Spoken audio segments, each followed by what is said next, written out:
매주 일어나는 국내외 이슈를 6회, 3회 통쾌하게 풀어가는 21세기형 토크쇼 또 돌아온 저격수다. 무슨 국내외 아니죠. 국내 사건이죠. 국외는 뭐 하세요? 요번에 국외를 해보려고요. 어? 네. 그게 뭐 하시게요? 자, 박근혜 대통령이 미국을 다녀왔습니다. 그런데 뭐 인사 문제 몇 사람 자르고 지금 한간에서는 박근혜 대통령이 보고받았던 한미 관계와 미국 현지에서 확인했던 한미 관계에 차이가 있었던 게 아니냐 이런 얘기가 나오고 있습니다. 근데 저 같은 이 미간 말직 의병조차도 네.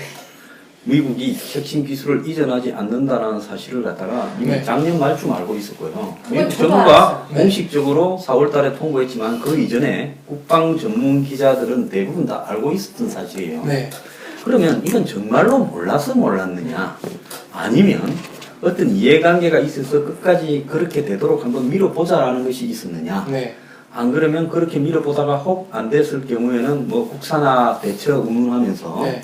이 개인 한국의 뭐 이 방산 기업이나 연구소들을 다 끼워서 해보려고 하는 의도들이 있어서 그랬느냐? 그거는 조금 여러 가지로 해석해 볼 부분이 있을 것 같아요. 네. 그럼 한민구 장관이 왜 가서 저렇게 안 될 일을 이야기하고 미국이 문서로 안 된다, 내게 기술 이전을 했는데 그랬느냐?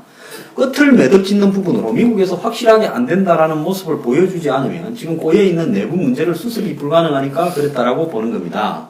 자, 그럼 F-35라는 비행기를 한 7조 8천억인가 들여서 40대를 사죠. 네. 그 40대를 사는데 그 중에서 14억 불, 그러니까 한국 돈으로 한 1조 6천억쯤 되는 돈을 미국이 옵셋, 절충 교역이라고 해서 기술로서 네. 우리가 당신 비행기를 당신들한테 파는 조건으로 우리가 줄 수 있는 대가는 기술을 돈으로 환산했을 때 1조 6천억쯤 되는 거를 갖다가 한국에 전수해 주겠다. 그것이 파는 조건에 붙어 있는 옵션이죠. 네. 그래서 그 부분을 어떤 그러면 한국의 비행 기술을 전수해 주느냐? 차세대 전투기에 이 기술을 얹어서 주겠다. 이렇게 된 겁니다. 그러면 미국이 자기들이 가지고 있는 기술을 다 주냐? 다 주는 게 아니죠. 그럼 줄 수 있는 기술과 줄 수 없는 기술이 이렇게 있었을 건데 이거는 조기에 정리대가 있는데 왜 네 가지 기술을 줄 수 없다라고 직간접으로 계속 알려왔고 방사청이죠.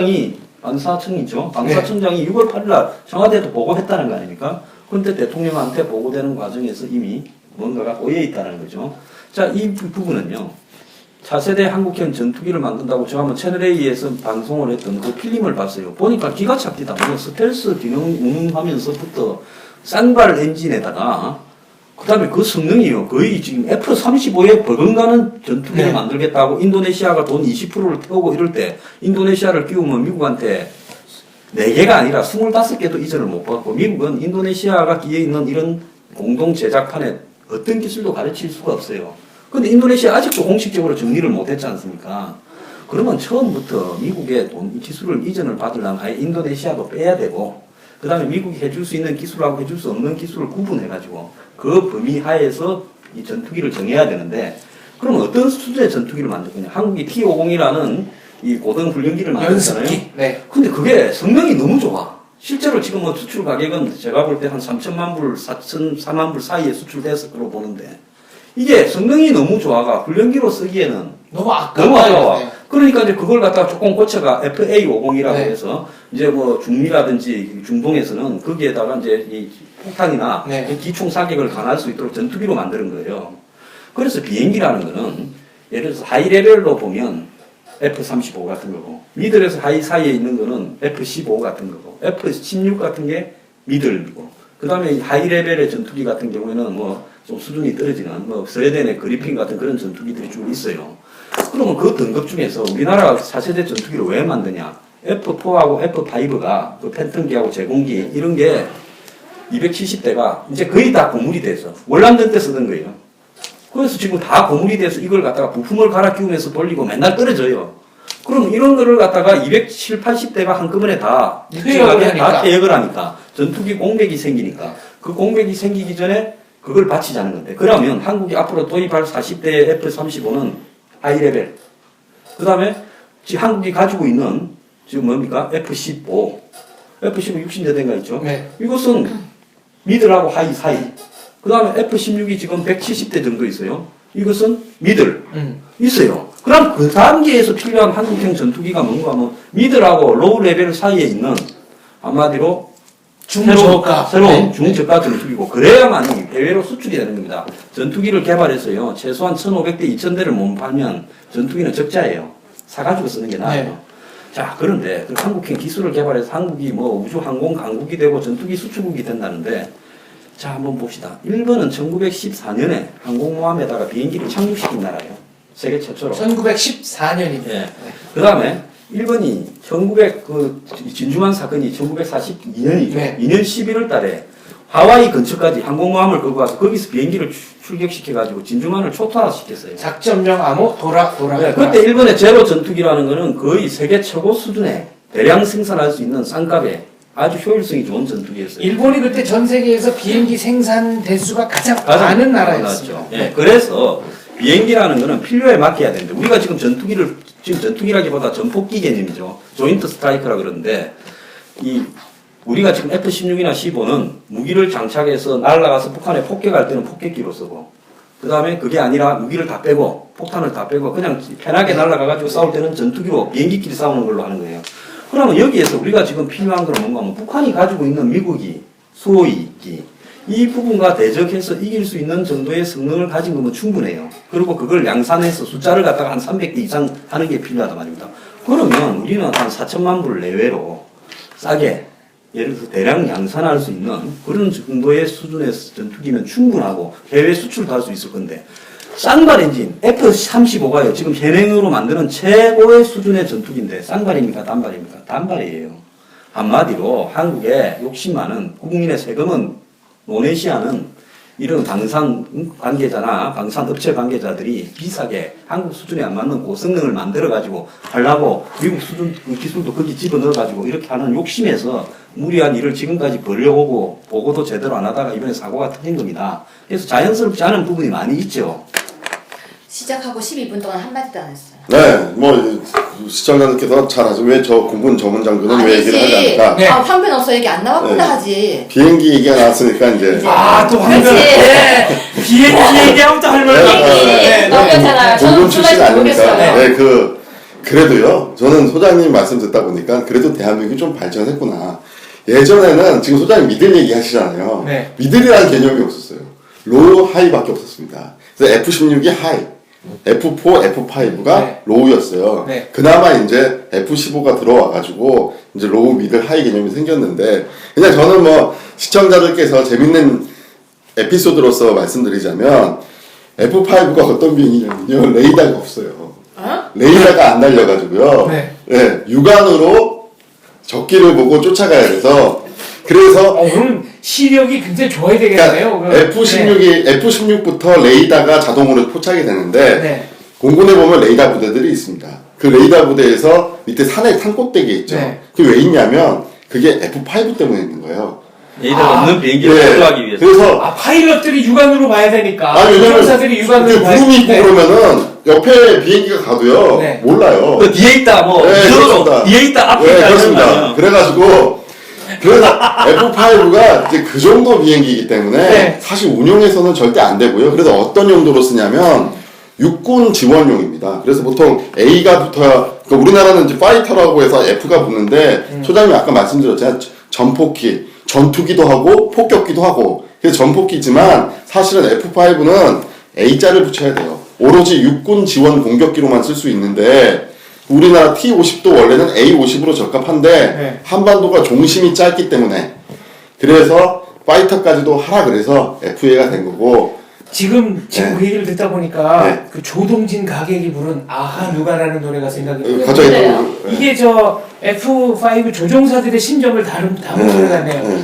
아하 누가 푸른 하늘 보여주면 좋겠네. 중간에는 구름 속에 그렇죠. 파리 그래서 흔들 F5가 이제 없는 그런 비행기고 또 하나 이제 마지막으로 덧붙이자면 아니, 오늘 주제가 왜 이래요? 조종사들은 비행기가 아주 좋은 걸 좋아하고요. 무조건 쌍발 엔진을 선호해요. 조종사 중에서는 단발 엔진을 선호하는 조종사는 아무도 없습니다. 그러니까 그건 하나가 망가지고 왜냐면 다른 하나로 이게 뭐 자꾸 네. 미안 죄송합니다. 그건 제가 공군 출신이라서 비행기가 역학적으로 불안전하면 불안전할수록 비예상적인 그 행동을 할 수 있기 때문에 전투기로서는 탁월해요.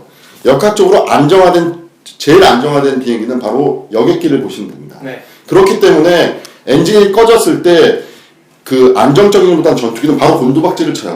그러니까는 하나가 꺼졌을 때 하나라도 살아남아야지 그게 기체를 유지할 수 있기 때문에 조종사들은 무조건 쌍발 엔진을 좋아해서 예전에 F-16 채택할 때도 비행사들이 F-18을 막 선호했던 이유가 이 이륙하고 착륙할 때 항상 자기 와이프하고 그 자식 사진을 보냅니다. 네. 그만큼 불안정해서요. 뭐 쓸데없는 얘기지만 해봤습니다. 그런데 이제 한국에서. 쌍발로 하면 비행기가 엄청나게 커지고 그렇죠. 커지고 비효율성이 많아지기 네. 때문에 요즘은 그 이 비행기들 기술이나 이런 부분들이 과거에 비해서 워낙 좋아져서 이 신형 전투기들 여객기는 전부 쌍발이지. 그런데 전투기들은 전폭기들은 전부 단발로 가는 추세예요. 엔진 출력이 과거에 두 개를 할 때보다 훨씬 좋아졌단 말이에요. 근데 소장님은 공군도 아니셨는데 이거 어떻게 다 알아요? 내가 또 이거만 배는 한번 물어보세요. 다음에 한번 아 저번에 보니까 그 뭐지 무슨 돼지도 아시고 네. 돼지고기도 잘 아시고 네. 뭐 요거죠. 걸어다니는 백과사전이라고. 얘기였습니다. 그 네. 돼지 종류도 잘 아시고 이번에는 보니까 비행기도 잘 아시고 네. 가끔 보면은 다른 나라 역사도 잘 아시고 모르는 게 어떤 거 영화도 잘 영화, 아시고 네. 애도 영화도 되게 잘 아시고 그렇게 세상에 관심사가 분산되다 보니까 우리 황 변호사처럼 변호사도 못하고 무자격으로 살고 있잖아요. 아니 그런데 관심이 진짜 없는 분야가 어떤 분야세요? 스포츠는 어떠십니까? 스포츠 쪽 관심 많죠. 그럼 운동을 실제로는 어떻게 하세요? 잘 하세요? 실제로 운동을 거의 안 하죠. 저희 장애인한테 운동을 이야기하니까 또 가슴을 아프게 하네요. 제가 양쪽 고관절 이식 환자라 가지고 뛸 수가 없습니다. 그래서 빠르게 걷는 것만 네. 하고 있어요. 아 그리고 저기 그 황장수선께서는 저 이런 얘기 방송에서 해도 되나 모르겠는데 지금 신장도 안 좋으셔서 투석 중이시잖아요. 아니 투석은 아니고 네. 누가 또 이 투석이 아닌 거는 차이가 큰데. 진짜 이식이요 이식. 나는 이식은 팩트고. 이식을 했고 네. 이식한 신장이 나빠지면 이제 투석을 투석을 하겠죠. 해야죠. 근데 아직 그 단계까지는 진입을 안 하고 있으니까 누가 또 투석한다고 하는데 그건 분명히 사실은 투석한다 이러면 그건 사람 아니다 이렇게 볼 수 있어요. 투석하시는 분 죄송합니다. 그러니까 아직 투석은 안 해요. 그러니까 투석하는 분은 건강이 상당히 좀 안 좋지 않아요. 저도 이 수술을 하기 직전에는 투석을 갖다가 몇 달 했죠. 네. 왜냐하면 바로 수술이 불가능한 상태다라고 해서 이 목에 구멍을 뚫어가지고 이 몸에 있는 전피를 갖다가 4시간씩 돌려가지고 네. 다시 몸으로 집어넣는 그걸 했죠. 그리고 또 고관절 수술도 하시고 네. 그런데 그때 이거 피켓 들고 하셨는데 이번에도 국정화 국사교과서 부분에서 문제가 있으면 나가서 피켓 들고 하실 의향이 있으십니까? 이거는 피켓 드는 게 아니라 방망이 들고 나가서 이번에는 전투를 하고 싶지 혼자 서가지고 싸우고 싶죠. MB 정권 때 이런 일이 있었다라고 이제 들리는 소문이 하나가 있는데요. 잠깐 좀 소개를 드리고 싶네요. MB 정권 들어서자마자 이른바 그 광우병 촛불 네, 뭐, 기억나요. 네. 그때 그 당시 여당이었죠. 한나라당이었나요? 그때는 한나라당 의원 총회에서 한 의원이 그동안 나라가 위기에 처할 때마다 거리로 나와서 싸워주던 아스팔트 우파들은 지금 어디 가서 다 무엇을 하는지 왜 지금은 나와서 싸워주지 않는지 야속하기만 하다. 그래서 그 이명박 대통령이 청와대 뒷산에 가서 아침 이슬 소리를 들으면서 울었나요? 그래서 의병 다 어디 갔노? 지금 제가 말한 거는 신문에 났던 아니 얘기인데 그럼 그 촛불 난동이 결국 아스팔트 우파 때문이라는 거예요? 그러면? 아니요, 그 아스팔트 우파가 나가서 막아줘야 되는데 왜 안 막아주냐? 본인들이 본인들이 나갈 근거는 아니다 이런 얘기인가요? 이거 한 분이 누군지는 혹시 아십니까? 나 그거 한 분은 얘기를 모르는데 네. 이 이야기를 하나 들었어요. 네. 이거는 뭐 야사일 수도 있고 실화일 수도 있는데 촛불이 엄청나게 많이 있었지 않습니까? 시청 네. 앞에 촛불이 한 100만 명씩 나오니까 이게 몇 년도 저 촛불값을 2008년도 네. 저 촛불값을 다 누가 떼었을까 이러다가 이제 네. 나온 게 오늘 아침에 신문에 보면 뭐 강남에 네. 뭐 고깃집이 뭐 서방파에다 네. 그래서 강남에 저 고깃집 하는 사람들이 특정 지역에다 네. 이 주먹들인데 거기서 되지 않았을까 하는 망상까지. 아, 근데 촛불값은 그 파라핀이다 수입품인데, 어우. 저는 비싸요. 뭐 소장님의 망상이라고 생각하지는 않고요. 그때 그런 소문이 많이 있었죠. 일당 얘기도 있었고 뭐 촛불 아니, 얘기도 그리고- 있었고 소문이긴 하지만. 그리고 어쨌거나 네. 그건 망상이라 해야 돼요. 왜냐면 네. 거기는 조폭 두목들이 관련돼 있기 때문에 우리 말 잘못하면 네. 저녁에 아, 이게 이것도 저도 뭐 그냥 망상이라고 일단 넘어가고요. 이것도 그리고 이제 신문이지 잡지에 나온 내용인데 혹시 야설이는 잡지? 아닙니다.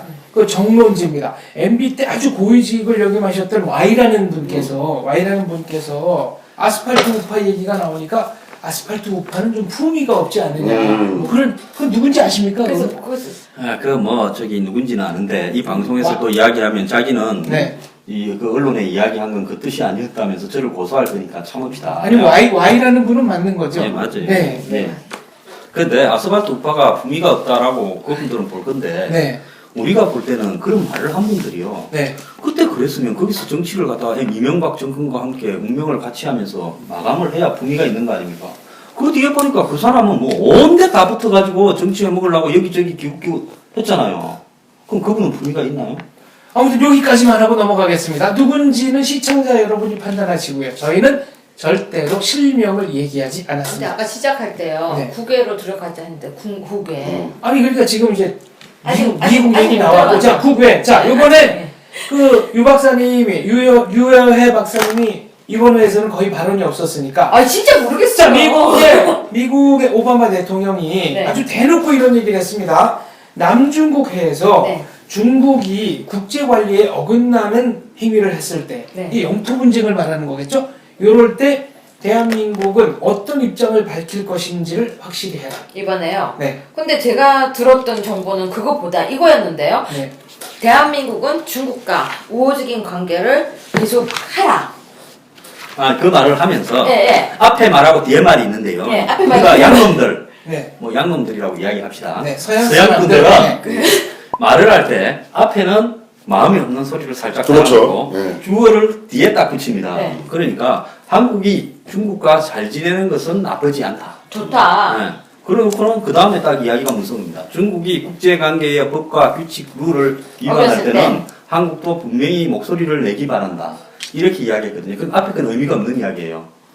뒤에 게 몇 핵심. 방점이야. 그러면 이게 뭔 말인가 하면 한국 같은 경우에는 그러니까 남진아해라고 부르는 그 난사군도에 중국이 인공섬을 만들어가지고 비행기를 갖다가 착륙시켜서 이제 중국은 이 뭔가 하면 이 연료를 외부에서 갖고 와야 되는데 미국하고 가깝지가 않으니까 미국이 이 파람대나 미국의 이 함대들이 관장하는 이런 부분을 뚫고 자기들 나름대로 항로를 만들려고 하고 있어요. 그래서 이제 중국이 1선, 2선, 3선 해가지고 계속 뻗어나가려고 하는 국제 항로를 만들려 하는데 이른바 대양 해군론이죠. 그래서 중국이 지금 항공모함도 진수시켰잖아요. 그런데 그 섬을 만약에 중국 거라고 주장하게 되고 거기에 인공으로 이 원래 환초했음이야. 환초.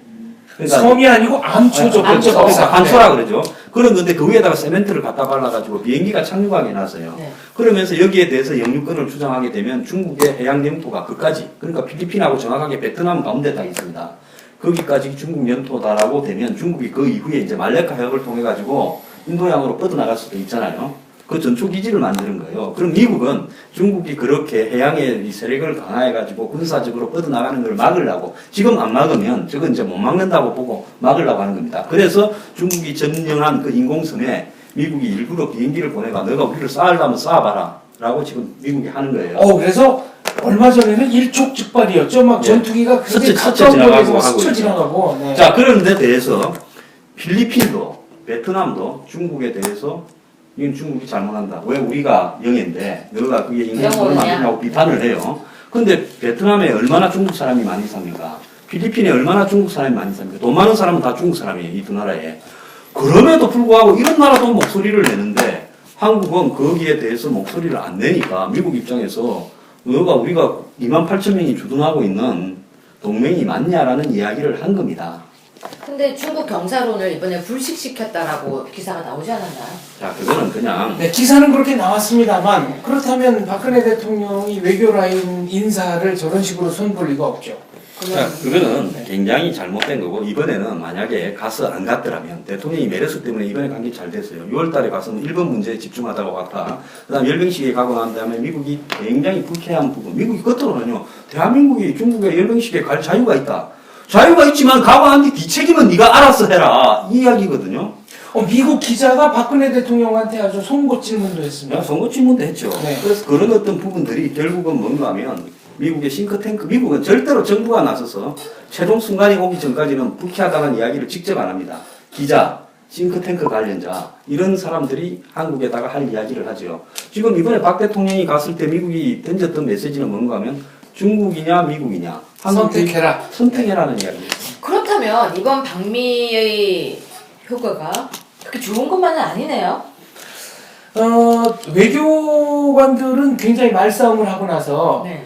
두 나라 사이에 의견이 일치하지 않는다는데 견해를 같이 했다. 이거는 뭐 굉장히 싸웠다는 얘기고 폭넓게 의견을 교환했다. 요거는 견해차가 좀뭐 그러니까 앞에 게 훨씬 더 심한 거고 요거는 이제 네 그렇게 표현들을 하는데 심상치 않은 게 몇 가지가 더 있습니다. 박근혜 대통령이 이른바 환태평양 경제기구 TPP 가입에 그렇죠. 대해서 여러 차례 희망을 피력했는데도 확답을 안 했죠. 미국은. 확답을 안 하고 이번에 고려하겠다라고 하고. 아니 왜 근데 그걸 왜 이제 와서 가입하겠다고 하신 겁니까? 처음부터 그냥 이거 자, MB 때, MB 때는 미국이 들어오라고 그랬었죠. MB 때. 자, 처음에는 네. 이게 미국이 하겠다고 하니까 그때 이제 중국하고 한참 한국이 가까워지던 시기였어요. 자, 중국하고 FTA가 추진되고 있어서 이게 우리한테 훨씬 실익이 있을 것 같고 또 여기에 들어가 버리면 중국하고 FTA도 물 건너가고 이러니까 이 부분에 대해서 이게 또 될라 그러면 뭐 12개 나라가 합의를 다 봐야 되는데 시간이 좀 걸릴 거고 우리는 이거 먼저 하고 이거는 나중에 문제다라면서 발을 뺀 거 시작인 거예요. 이번 정권까지 같이 발을 뺐죠. 그런데 중국하고 FTA가 지금 합의가 돼서 아직 의회 비준은 안 돼 있지만은 네. 됐잖아요. 그 다음에 TPP는 급격하게 진전이 돼서 타결이 돼버렸어요. 네. 자, 여기에서 일본이 이 사실상 TPP를 주도했습니다. 그 일본은 지금 한국이 들어오지를 바라지 않는 거죠. 왜? 한국이 여기에 들어와 버리면 일본하고 한국하고의 부분에서 완전히 자유무역 경쟁이 벌어지는 부분이 생깁니다. 자, 여기에서 이제 한국은 그 대신 어디에 들어갔습니까? 중국이 주도하는 아시아 인프라 투자은행에 들어갔죠. 또 중국이 주도하고 있는 경제협의체 TPP하고 비슷한 RCEP라고 네. 거기에 또 지금 한국이 또 들어갔죠.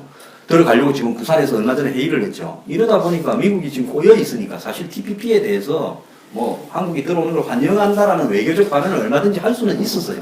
그래서 제가 아까 대통령이 이번에 미국 안 갔으면 정말 큰일 날 뻔했다라는 문제고요. 그런데 잘 가긴 잘 간 거네요. 잘 간. 예, 이번에 잘 갔죠. 가서 중국 문제를 미국하고의 관계에서 얹으면서 미국의 조야를 달래려고 박 대통령이 뭐 CSIS 국제전략문제연구소에서 연설도 하고 또 뭐 6.25 참전 용사들 불러서 뭐 리셉션도 하고 그런 것들이 형식적인 문제기는 하지만은 애를 쓰려는 모습을 보인 거는 상대가 완전히 토라져 버리고 나면 그 뒤에는 달랠 방법이 없습니다. 한국 사람들은요, 미국은 큰 나라서 안 토라진다 이렇게 생각하는데 저 사람들 요즘요, 속이 요만큼 해지가 조금만 하면 토라지는데 제가 이 지금 하나 이 큰일 났다 싶은 게 있어요. 이 한미 이거 이번에 합의문 전문입니다. 네. 그 합의문 내용에 보면 북한의 핵을 확실하고 입증 가능하고 그리고 돌이킬 수 없는 방법으로 폐기를 한다라는 말이 있는데 그 끝에 보면요. 이너 피스풀 매너스 이렇게 돼 있습니다. 그러니까 평화적인 방법으로. 네. 여태까지 미국은 CVID를 해가지고 북한의 핵을 확실하게 이 검증하고 그 다음에 돌이킬 수 없는 방법으로 폐기한다. 거기에는 무력이나 평화 모든 방법을 다 동원한다는 게 입장이었는데요. 오바마가 집에 갈 때가 되어서 그런지 한국에서 이야기를 했는지 중국이 압력을 넣었는지는 모르겠지만은 평화적인 방법으로 북한의 핵을 갖다가 폐기한다라는 것은 거의 불가능한 건데 그게 지금 협정문에 들어가 있어요. 그런데 한국의 언론은 너무도 인피스풀 매너가 왜 들어갔는지에 대해서 보도하는 사람이 그 결국 확산만 방지하겠다는 거 아닙니까? 사실상 무기나고. 오바마는 북한에 끼기도 싫고 북한하고는 쳐다도 보기 싫고 상대도 하기 싫다. 쿠바하고도 해결하고 이란하고도 해결했지만 북한은 안 간다는 입장인데 한국 대통령이 북한에 가서 북핵 문제 폐기를 하자라고 이제 이야기를 하니까 뭐 한국에서 부르는 대로 써준 건지 어땠는지 모르겠는데 인피스풀 맨으로 북핵이 폐기되겠는가 하는 부분에서는 저는 굉장히 의문이고요. 또 재밌는 게 하나 있어요. 미국의 이 뭡니까 국무부사나 국제개발청 USAID하고 US 거기하고 그다음에 한국의 코이카관 아프리카의 국제협력재단. 네, 아프리카의 이 가나의 보건 정보를 디지털화하는 데 있어서 한국 최고 대기업의 도움을 받아서 한다 해서 한국에 네. 미국이 요즘에 이런 국제문을 안 읽어보고 설명을 하는지, 안 그러면 나사가 빠졌는지, 미국에도 랜더기 왔는지, 그 특정 한국의 대기업 이름을 명시해가지고, 네. 그렇게 돼 있어요. 그렇네요. 재밌네요. 그런 거예요? 이건 뭡니까? 이거 뭐예요? 저는 왜 이렇게 돼 있는지, 이게 어떤 가치를 가지는지를 다 아는데, 여기서 이야기하면 그 대기업을 고소당할 수도 있으니까, 네. 이야기하자. 자, 그럼 경제 얘기 조금만 더 풀어보죠. 미국 측은 아마 한미 FTA가 지금 굴러가는 데 있어서 한국 측에 훨씬 더 유리하게 작동하고 있는 거 아니냐 이런 의심을 갖고 있는 것 같습니다. 요번에 이 협정문에서는 막판에 빠졌다 이렇게 기사가 나왔는데요. 한국이 환율 조작을 하고 있는 게 아니냐. 미국에서 그 얘기를 요번에 협정문에 넣자고 했는데 뭐 막판에 겨우 이제 뺐다는 거 아닙니까? 그러니까 지금 이 국제 간의 무역에 있어서 환율이 굉장히 영향력을 미치고 있지 않습니까? 그러니까 한국이 정부가 들어서 환율, 그러니까 통화의 가치를 인위적으로 떨어뜨려 가지고 미국하고의 무역을 유리하게 끌고 가고 있는 거 아니냐. 한국은 미국한테 흑자를 많이 낳으니까 한국 돈의 가치가 실제로는 더 높은데 낮게 유지하고 있는 게 아니냐라고 지금 문제를 제기를 한 거죠. 그러니까 중국이 최근에 보면 이 위안화의 가치를 인위적으로 떨어뜨려 가지고 이 중국의 수출을 늘리려고 하는 것처럼 한국도 그 길을 따라가는 게 아니냐인데 미국 사람들은 이 부분에 할 말이 없어요. 왜 없는가 하면 그 원래 바둑에 보면 한 번 두고 나면 머물리는 걸 뭐랍니까? 일수불퇴. 약점 지금 낙장불이 나와 전문 용어 나왔어요. 낙장불이면 고스톱이잖아요. 네. 자, 그래서 네, 들었어요? 한미 FTA를 할 때 광우병 소고기가 왜 나왔습니까? 미국의 소고기를 수입해갖고 우리도 내가 구멍이 내 송송 네. 구멍 타 그런다고 한 거 아닙니까? 그러니까 당시에 이명박 대통령이 미국에 가가 본인이 뭐 다 이래갖고 해놓고는 이 소고기 문제 때문에 그거 다시 하자 해서 그때 다시 또 썼잖아요. 그때 네. 미국이 못 해준다 그러다가 나중에 이제 해줬죠. 그래가지고 이제 미국이 또 저거가 불만 있는 것까지 다 얹어서 다시 처음에 합의한 데서 좀 고쳐가지고 이제 최종적으로 사인을 했습니다. 해놓고 나서 그때 좌파들이 한국의 종북 세력들이고 야권이고 다 뭐라고 했습니까? 한미 FTA를 추진하면 뭐 예를 들어서 한국의 농업시장이 다 무너지고 뭐 경제 미국의 속국이 되네, 뭐. 경제 속국이 네. 되니 온갖 지랄을 했어요. 지랄이라는 표현을 해서 죄송합니다. 온갖 그런데 이 인간들이 한중 FTA에 대해서는 말 한마디도 안 했어요. 솔직히 한미 FTA보다 더 심각한 게 농업이나 이런 분야에서 내가 농업 전문가 아닙니까? 그 중국하고 위도가 똑같기 때문에 한국에서 재배되는 거 중국에서 다 재배돼요. 거의 똑같습니다. 그리고 네. 중국은 대량 생산이 가능해요. 네, 대량 생산이 가능하고 농축산물부터 시작해서 식품 가공 부분에서 우리가 경쟁이 안 되는 부분이 있어요. 그 다음에 국내의 저가 소비품들, 공산품들도 중국하고 경쟁이 안 되잖아요. 그럼 한중 FTA를 했을 때 한국이 미국 한미 FTA에서는 지금 회복을 하니까 우리하고는 달리 네. 농산물도 그렇게 피해가 크지 않고 굉장히 우리가 이익을 많이 보고 있습니다. 미국에서 한미 FTA를 갖다가 다시 폐기하겠다는 게 대선 후보 지금 공약들이 되고 있습니다. 그런데 한중 FTA 문제에 대해서는 한국의 자자 붙은 사람들 중에 진짜 농민들이 타격을 받는 것은 한중 FTA예요. 아직 지금 발효가 안 돼서 그런데 합의만 봤죠. 지금 국회에서 비준을 해야 될 거 아닙니까? 지금 자자 붙었다는 사람들은 누구를 말씀하세요? 자편제.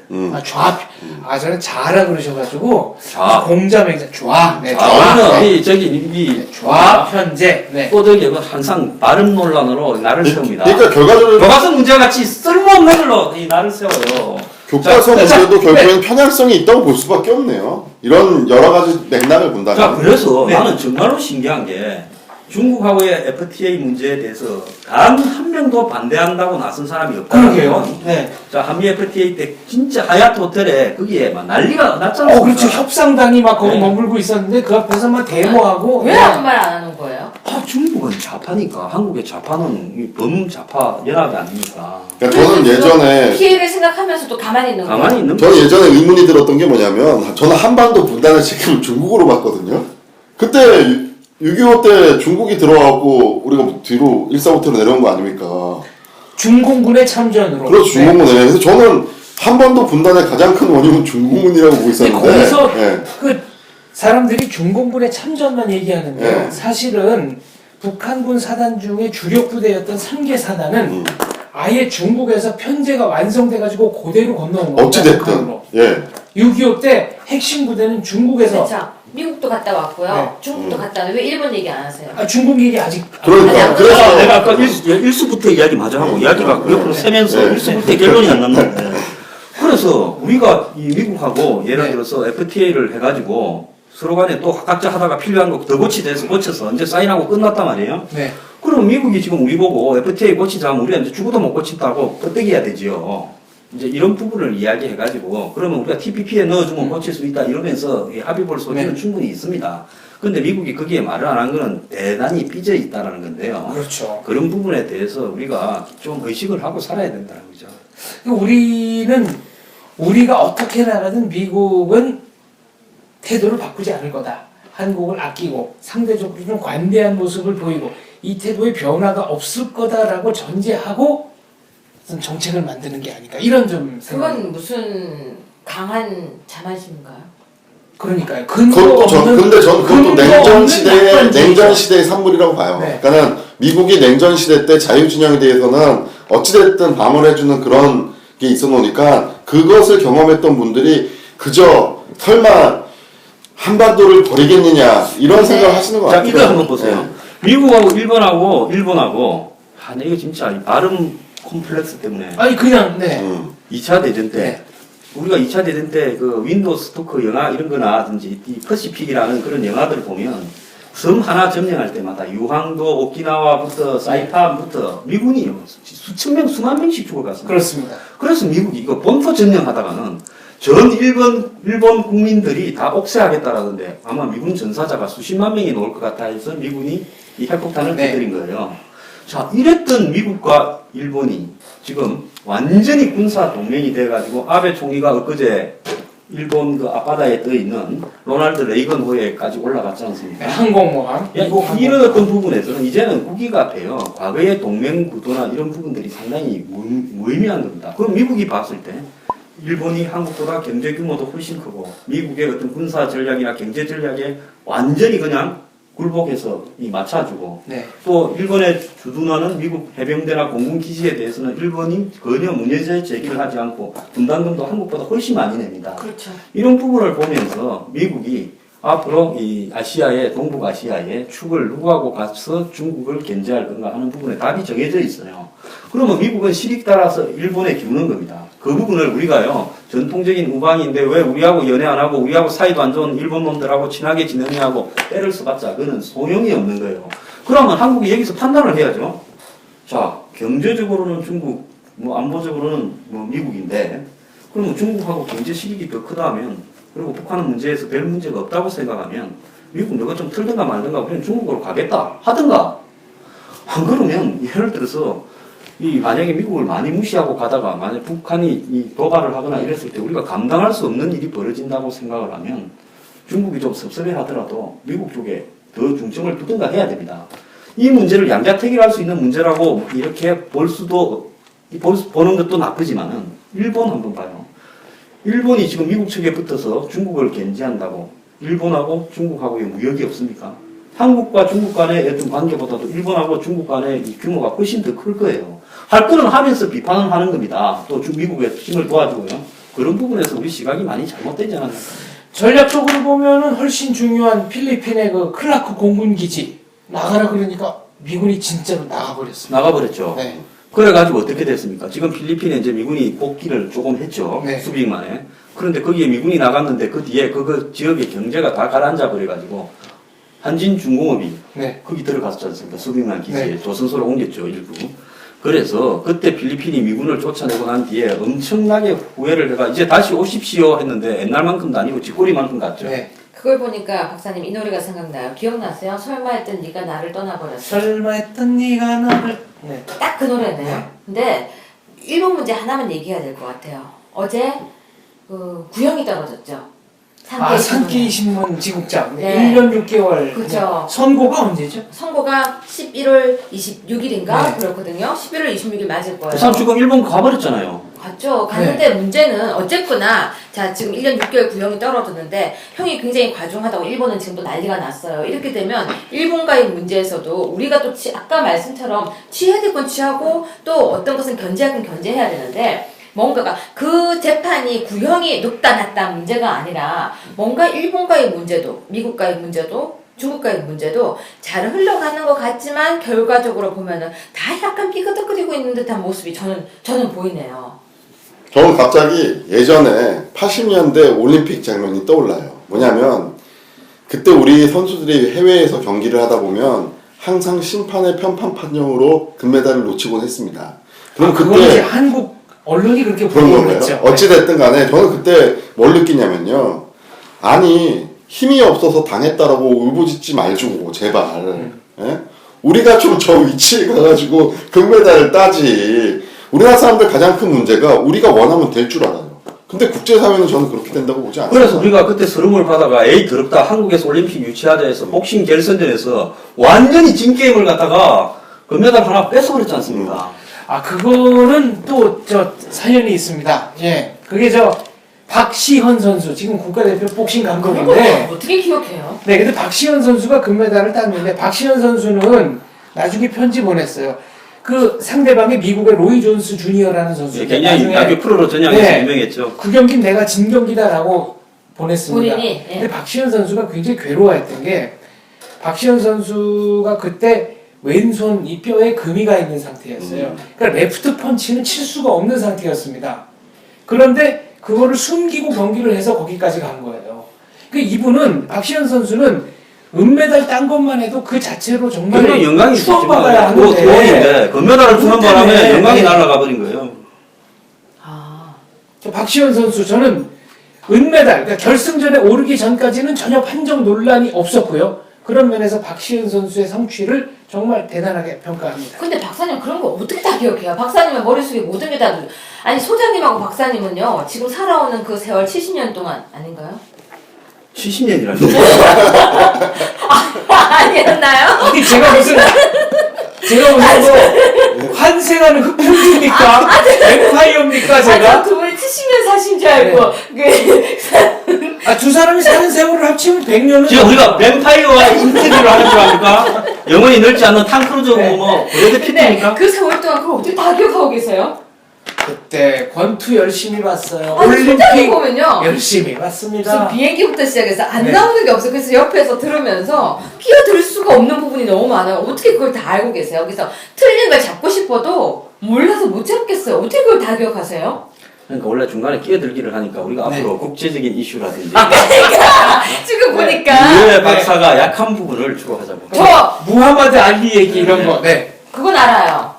무하마드 알리 얘기는 잘 알아요. 그거 말고 제가 제일 네. 약한 데가 있어요. 네. 군함하고 비행기 부분에 약해요. 제가 그 두 개 약해요. 이렇게 얘기해도 공부를 하는 거야. 군사. 네. 이렇게 얘기해도 공부를 해가지고. 근데 어쨌든 저는 뭐 또다시 교과서 지부한 얘기 하겠지만, 교과서 지금 돌아. 네, 네, 교과서로 잠깐 붙이면 이렇게 네. 소장님이나 박사님 얘기를 들어보면 우리 역사 교육이 세계사적 관점에서 교육을 해야 된다라는 생각이 갑자기 듭니다. 이게 지금 왼쪽에서 말하는 친일이냐 아니냐 겨우 이 정도 프레임에서 아이들을 교육시킨다라는 것은 하다못해 중국과 미국이 어떤 외교를 펼쳐야 되는지도 일반 사람들은 전혀 감이 없을 수밖에 없는 교육이 될 수밖에 없다는 저는 또 생각이 반대로요, 네. 박사님. 무슨 생각 드는 줄 알아요? 네. 이 강대국들이 있는 정말 중국 이만큼 있고 이 밑에서 일본이 이만큼 넓적하게 있는데 그게 우리나라가 이렇게 붙어가지고 이 순간까지 왔다는 게 저는 오히려 약간 뿌듯해져요. 나 그렇게 저는- 그렇게 해석하는 견해도 있습니다. 저는 진짜 거기에서 그래도 잘 붙어서 이까지 잘 지나왔다. 그러니까 중국이라는 나라가 자연적 지형을 제외하고는 다 먹어버렸는데, 그러니까 뭐 산맥이 있다거나 강이 있다거나 전혀 그런 게 없음에도 불구하고 4대를 했건 뭐 했건 간에 독립 주권을 유지했다라는 민족은 우리나라밖에 없었기 그러니까 때문에. 예. 우리가 이만큼 중국이 있고 밑에 일본이 그래도 어쨌거나 이만큼이 있고 우리가 여기 있는데 그 중에서도 분단이 되어서 정말 그 와중에도 이렇게 잘 버티고 있다는 건 자랑스러워해야 되는 역사 아닌가요? 이 선조가 조금만 기질이 더 셌으면 선조는 의주까지 도망가가 이제 압록강만 건너면 이제 이 명나라니. 네. 그래 거기서 선조가 한 10번을 이야기했다는 거예요. 이거 안 되겠다. 다 뺏기고 이제 다시 회복할 길이 없고 그럼 이 백성들도 우리를 싫어하니까 네. 명나라에 내부하자. 그러니까 경순왕이 신라를 통째로 들고 마지막 신라 왕이 이 왕건이한테 갖다 바치고 거기에 이제 자기를 얻은 거 아닙니까 기적으로. 그래서 지금 선조가 그거 하자 했다는 거 아닙니까? 그런데 유승용 등 몇 사람이 많이 반대를 해가지고 겨우 지금까지 또 버텨온 거예요. 살다 보니까 또 지금 뭐 세계 12대 경제 대국이 됐는데 이제 중요한 것은 아베하고 이번에 이제 박 대통령이 11월 1일 정도에 이 한일 정상회담을 하는데요. 이제 오늘 보니까 한일 국방장관 회의도 해요. 아마 이번에 미국에 갔을 때 네. 미국이 일본하고 좀 티격거리지 말고 중국하고 너무 친하게 지내지 말고 일본하고 좀 잘 지내가지고 우리가 추진하는 한미일 삼각안보 동맹에 한국이 승의를 좀 보여주라고 이 합의문 아닌 데서 좀 이야기를 했을 거예요. 그래서 한국이 이번에는 일본의 아베 총리하고 과거사 문제는 뭐 형식적으로 이야기를 해야 되겠죠. 그것도 지속적으로 이야기를 해야 되겠지만은 일본하고 여러 가지 경제, 사회, 문화, 정치 이런 현안에 대해서 이야기를 해서 한일 관계가 정상화되는 모습을 보여줘야 됩니다. 그런데 그것도 둘이 회담을 하는데 중국을 끼워 넣어가지고 한중일 정상회담을 하는데 아베가 정상회담을 하려면 삼국 정상회담에 한국에 오잖아요. 한국에 왔으니까 한일 정상회담을 해야 된다는 행식으로 가는 부분도 저는 조금은 못마땅해요. 이번에 하고 난 다음에 박 대통령이 통 크게 일본의 동경을 방문해서 또 한일 정상회담을 하는 모습을 보여가지고요. 모든 부분들을 정상화 시켜가면서 예를 들어서 우리도 그러지 않습니까? 내가 이 사람하고 친한데 내 친구하고 이 사람이 원수를 해가지고 난 저 사람 안 보겠다 하면 중간에 끼인 사람이 얼마나 피곤하겠어요. 좋을 수도 있어요. 네? 좋을 수도 있어요. 상당히 인간관계에 좀 복잡하더라고요. 좋을 수도 있어요. 옆에서 넌 내가 좋지. 여기 가서 넌 내가 제일 좋지. 할 수도 있어요. 그렇지 않나? 자, 오늘 마무리할 시간이 다 됐는데요. 제가 한중 관계가 얼마나 긴밀하게 얽혀져 있는지 역사적 사실 한 두서너 개 소개하는 것으로 마무리를 하겠습니다. 일본 서기, 일본이 자랑하는 가장 오래된 역사서죠. 여기 보면 660년 나당연합군에 의해서 백제가 괴멸이 될 때, 백제가 망할 때 망했다는 소식을 듣고 일본 왕실에서 아 이제 조상의 나라에 가서 성묘하기는 틀렸구나라고 탄식했다는 대목이 바로 일본 서기에 나옵니다. 백제가요? 네. 네. 아 일본 왕실에서. 그러니까 백제가 네. 조상의 나라라는 네. 거죠? 그리고 이때 이 한국 교과서에는 이거 안 가르치는데 요때 일본에서 백제를 구원하기 위해서 약 2만 명의 원군이 왔죠. 구원군이 옵니다. 백마강에까지 왔어요. 네. 일본 교과서에는 이걸 백촌강의 전투라고. 혹시 그 제명여제 얘기인가요? 예? 아니, 사이메이, 아. 사이메이, 네 맞습니다. 네 제명이라는 그때 일본 그 천황의 이름이 사이메이였죠. 그리고 언젠가 지금 일본의 그 천황이 자기는 김씨다, 성이 김씨라고 생각한다라고 비공식적으로 한국 언론인들에게 얘기를 한 적도 있습니다. 한중 관계에서는 저는 아주 상징적인 인물로 고려의 충선왕을 꼽아봤습니다. 고려의 국왕이지만 실제로 고려에는 거의 살지 않았고요. 그럼요. 원나라에 네. 살았죠. 원나라에 가서 살면서 자기의 천황, 이때는 다 부마가 공주가 몽골 공주가 다 왕비였으니까 네. 자기의 천함을 도와서 원나라 황제로 등극을 시킵니다. 아, 천함을? 네, 천함을. 네, 그래서 시켰어요. 명나라 황실에서도 굉장한 지분을 갖고 있었던 원나라. 근데 이 네, 사람은 원나라, 네. 본인 스스로가 혼혈이었을 거예요. 몽골이죠, 충선왕. 네. 어디 통년이요? 고려왕. 그러니까 몽골의 혼혈이었다. 어머니도 몽골 사람이고. 근데 정말 그러니까 한국의 고려의 왕이었지만은 본인의 정체성이 내가 몽골 사람인가 고려 사람인가 왔다리 갔다리 한 인물이죠. 혈통적으로 몽고하고 우리가 섞인다고 해도 혼혈이라고 할 수 있을까요? 이미 섞인 적이 오래됐죠 지금. 근데 정말 똑같이 생겼어요. 그러니까요. 그래서 제가 아까 88 올림픽 얘기 나왔는데요. 레슬링 같은 거 할 때 보면 한국 선수랑 외국 선수는 그냥 보자마자 알고 막 한국 선수 응원하잖아요. 근데 몽골 선수랑 경기를 하면은 밑에 저기 자막 나오기 전까지는 누가 그래. 한국 선수인지 잘 모르겠어요. 전 수업 시간에 몽골 아이가 들어왔는데요. 네. 걔한테 이렇게 말했어요. 넌 도대체 이름이 왜 이렇게 생겼니? 그러니까 한국 애가 이상한 이름 써는 줄 네. 알았어요. 똑같이 생겼어요. 그러니까 베트남에서 뭐 이시가 유래했다. 또 옛날에 가야국에 무슨 왕비가 또 뭐 인도까지 왔다. 네. 이렇게 하는 거는 들미기 가면서 하는데요. 과거에 일본의 지도층은 문화를 일찍 받아들인 층인데 그것은 다 반도에서 유래한 겁니다. 네. 그렇다면 일본의 왕실이 한국에서 넘어갔다라는 부분에 대해서는 우리나라에서는 그런 말이 별로 안 해요. 그렇지 않습니까? 그런가요? 아니 그러니까 네. 무슨 배 타고 멀리 인도에서 가야국의 왕비가 왔다. 네. 가라 가야국에. 그 다음에 무슨 그 월승 이시입니까? 그 이시는 베트남의 망한 왕실에서 한국에 망명을 했다. 이런 거는 네. 한 명 온 거를 갖다 대단하게 강조를 하고 서로 교류하지 않습니까? 그런데 일본의 그 왕실이 통째로 과거의 고대 왕실이 네. 한국에서 넘어간 사람들이다. 백제의 후예들이다. 뭐 이런 부분 또 영계소문도 관계가 좀 있잖아요. 고구려가 그렇죠. 망할 때 네. 일본에 건너갔다. 아 그런지 설도 있고. 설도 있고. 네. 그래 이런 부분들은 한국에서 전혀 강조를 안 해요. 그거는 우리가 일본에 대해서 상당히 역사적으로도 우위에 있다라는 부분도 좀 있는데 이런 것이 잊혀지고 있는 거죠. 저는 고대 한일 관계사야말로 한일 관계를 두텁게 하는 아주 어떤 멋진 계기가 되지 않을까 이런 생각을 한번 해봅니다. 우리 마무리 한마디씩 하게 해주세요. 네, 하세요. 먼저. 저는 그 고대 한일사를 재밌게 보시려면 그 잃어버린 왕국이란 제목의 책을 읽어보시면 됩니다. 오늘은 책 선전하고 아무리 말하지. 저는요, 우리 시대는 다 국정교과서였는데, 국정교과서로 공부를 해도 이렇게 역사를 세계사까지 잘 알 수 있다. 즉, 학교에서 많이 가르치려고 할 필요 없다. 학교에서는 기본만 가르치면 된다.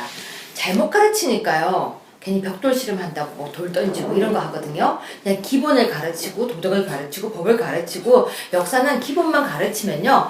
나중에 이렇게 나이 들어서 이렇게 잘하게 돼요. 정말로. 그러니까 학교에서 많이 가르치려고 하지 마세요.